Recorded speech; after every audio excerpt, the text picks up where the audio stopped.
खर्राटे ये सिर्फ रात की परेशानी नहीं है। खर्राटे सिर्फ नींद में खलल नहीं डालते, बल्कि आपकी सेहत और रिश्तों पर भी असर डालते हैं।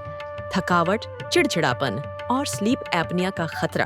खर्राटों को नजरअंदाज न करें। लेकिन अच्छी खबर ये है, गौतमी वेलनेस में सही देखभाल और उपचार उपलब्ध है।